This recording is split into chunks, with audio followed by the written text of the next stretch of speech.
mga parcel. Next naman ay ito. Obviously, alam ko kung ano to. Hindi ko na kailangang manghula. Alam ko to. Alam ko kung ano ito. Ito ay Aesthetic Magic Tabo.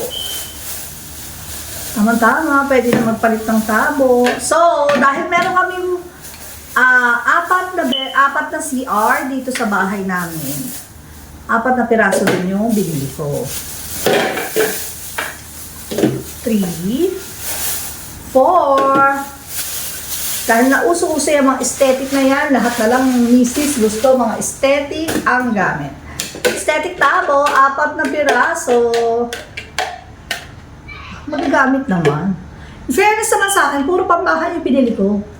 Parang isa pa lang yung nabibili ko na para sa akin. Puro pambahay. Ganyan po talaga ako. Mahilig ako sa mga gamit sa bahay. Next, ito naman. Ito obviously, alam ko rin kung ano ito.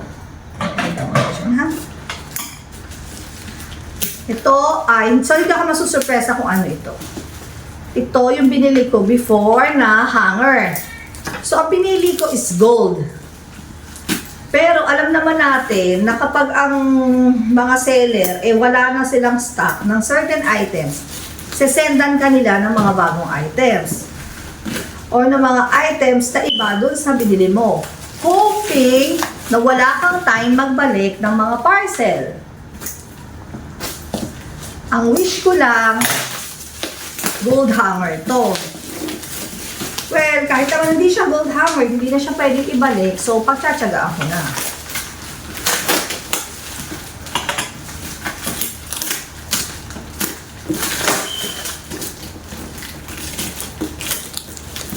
Ang dami niyang ang dami niyang kuning-kuning, ang daming balot.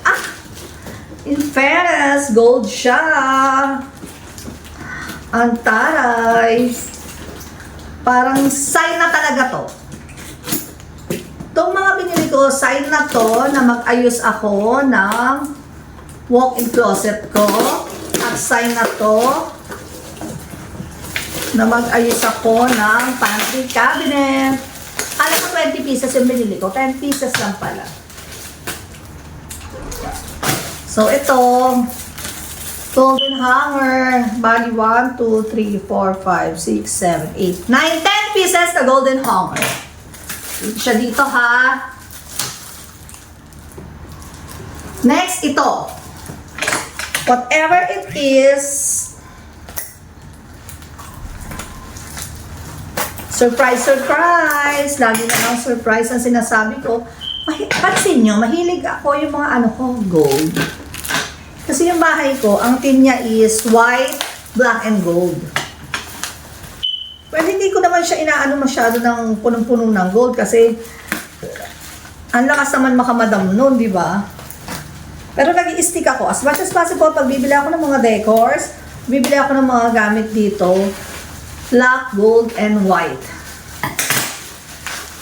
Oh. Ano siya? Ito, yung... Ay! Alam ko na, nakita ko na eh. Alam mo yung mga books, ito yung Coco Chanel. Ay, hindi ko tatapon ito. Coco Chanel, Cartier, Givenchy, at saka Hermes na, yung mga parang libro. Ganyan, no? Igaganyan mo lang siya. Iaayos ko yung isa ha, para makita nyo. Pero, ganyan. Ganyan mo siya, tapos igaganyan mo siya.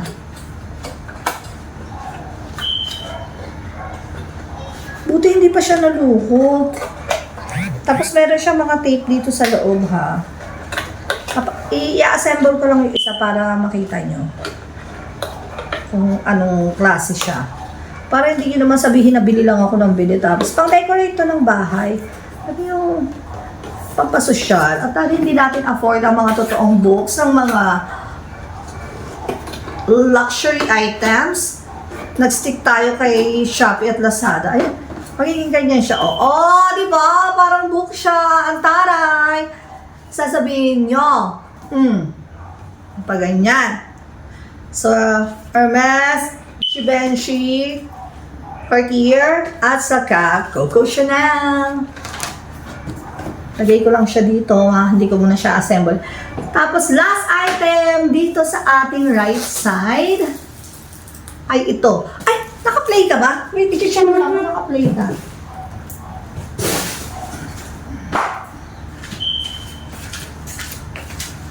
Oops, naka-play. Very good.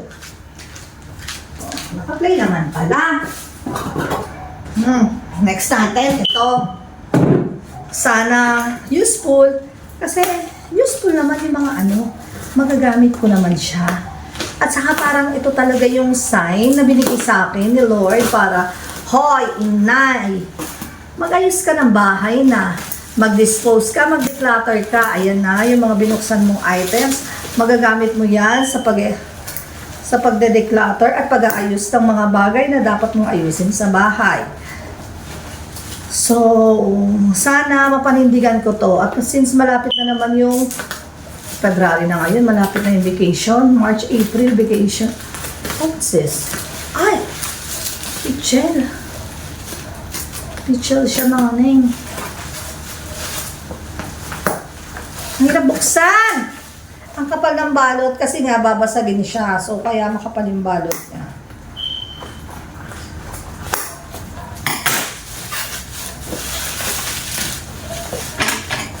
Kasi before, ako bumili ng mga parang vintage na mga baso, goblet, yung mga wine glasses na vintage. So, para kapag-terno yung mga wine glasses ko, bumili ko nito. Picture na vintage style din siya. Pero kasi, dahil late ko na siya nabuksan, luma na yung mga vintage na ginagamit ko kasi. Pag bumili kasi ako ng isang bagay, ginagamit ko yan. Hindi ko siya para i-display lang. Meron pa dito.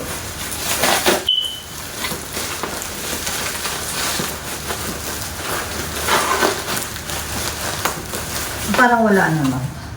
Buksan ko na ha, para makita niyo rin.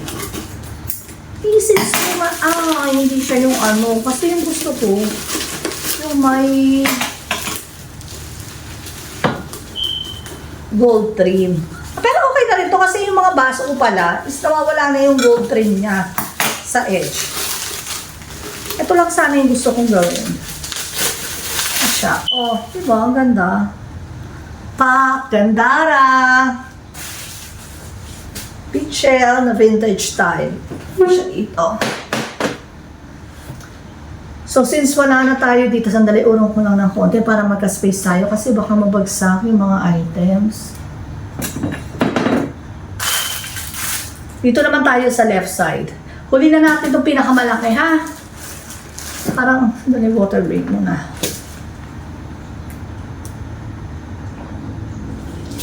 Parang bukas na. Binuksan ko pala kanina.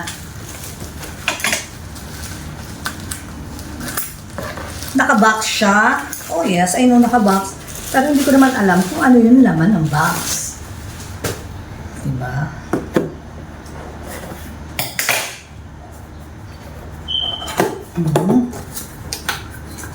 Oops! Ano ka? Ow! Time to reborn the pantry cabinet. Yung isang set ng mga white, kitchen utensils, katulad dito, peeler, ito naman, white and, hindi siya technical, rose gold na whisk, baking whisk, then ito naman pizza cutter, hindi ko to kaya ibalik sa box. Then, ito naman ay white and rose gold na ice cream scoop, cheese grater, parang pinupush na talaga ako ng pagkakataon. Tapos, ito,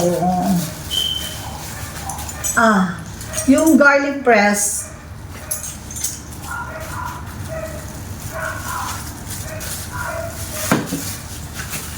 ito naman, white and rose gold na bottle opener. So, hindi ko na ito mababalik sa box. Ano pala, hindi ko tinanggal. Lagay ko na siya dito sa gilid. Then, tap on the box. Next ay ito. Manipis lang siya. Manipis, para siya nakabalot sa karton. Karton.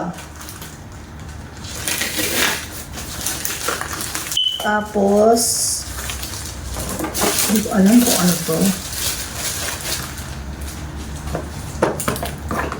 Baka naman box lang to. Pinagbalutan lang. Hindi ko alam. What's this? Akin ba to? Oo, pangalan ko yan lahat eh. So, ako nga bumili nito. So, ano nga ba ang nasa loob ng mahiwagang manipis na box? Oh my God. Brush. Paint brush. Iba-ibang sizes ng paint brush. And roller. Hindi ko alam kung bakit ko binili to. Hindi ko na matandaan yung reason. Siguro may gagawin ako. Maaalala ko rin yan. Yun lang. Ay, sorry Lord. Dahil naman kalat, kailangan pa na naman ng panibago. Second to the last item for our Lazada unboxing or Lazada haul.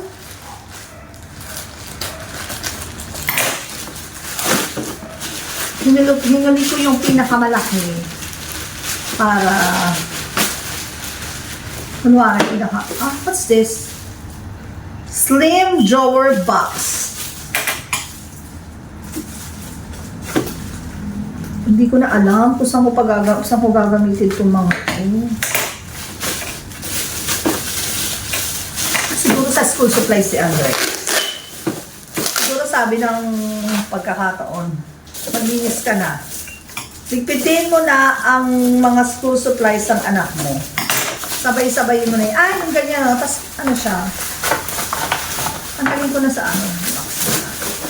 Para maipakita ko sa inyo kung ano talaga ang laman. Pero parang kailangan ko rin to. Parang kailangan talaga to. Para maayos yung mga ball pens. So, ang gagawin mo lang dito is parang assemble mo na ganyan. Pagpapatong-patungin mo. So, pwede ilagay dito yung mga lapis. Lagay mo ganyan. Yan. May mga silbi naman. Think. Pwede ilagay dito para ma-separate yung mga gamit ni Andres. So, from here, pwede itong lagyan ng lapis. Tapos, lalagyan ng dali. Ayan, ganyan.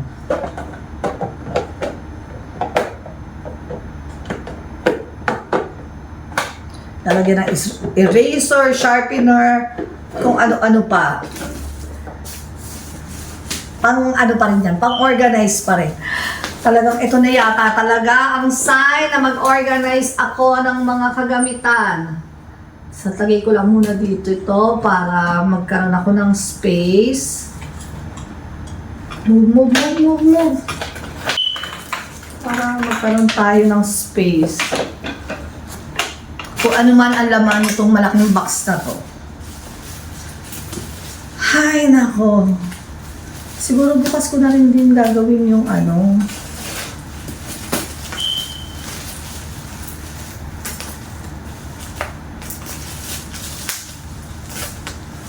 Bukas ko na lang din i-open yung oh my God. Kulay red, pang Pasko.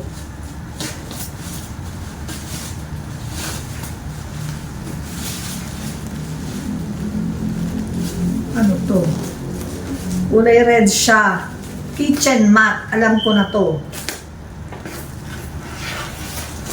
Hindi ko na maalala bumili ako nito. Pang Christmas. Since tapos na yung Christmas, Actually, hindi naman siya pang Christmas. All day kitchen mat. Ito yung, ano niya. So, kailangan ko siguro mapalit ng red na ano, para ma-eterno ko to. Kitchen mat. So, pag bumibili ako ng kitchen mat, 4 na piraso yan. O, 4 pairs. O, kaya 4 pairs to. Sigurado ako dyan. Yan. So, yun. Finally, tapos na akong mag-open ng mga Shopee purchases ko or Shopee parcels ko. Ay, hindi pala Shopee, sorry. So, natapos na ako mag-open ng mga Lazada purchases ko. Next naman, susunod ko ay ang aking mga Shopee purchases. So, that's all for today, guys. Thank you for watching. I hope you enjoyed the video. At sana kasama ko rin kayong nasurpresa sa pagbubukas ng aking mga parcels. Parang gusto ko nang isunod yung yung Shopee purchase. So, pag nakita nyo na ito pa rin ang damit ko, hindi ako mapapalit ng damit. Para masabi lang na the same day ko ginawa yung video. So, ito, hindi na ako magpapalit ng damit. Ito pa rin ang suot ko. Ganito pa rin ang itsura ko. Tapos, pero separate upload. Para naman madire-diretso ko na yung mga dapat kong lipitin dito sa bahay. At mahugasan ng mga dapat hugasan at magamit ang mga dapat magamit. So, yun lang talaga, guys. Thank you for watching. Sana nag-enjoy kayo at nasurpresa kayo kasama ko sa pagbubukas ng ating mga Lazada parcels. Next video is our Shopee parcels na naipon din over time. Thank you for watching. Bye!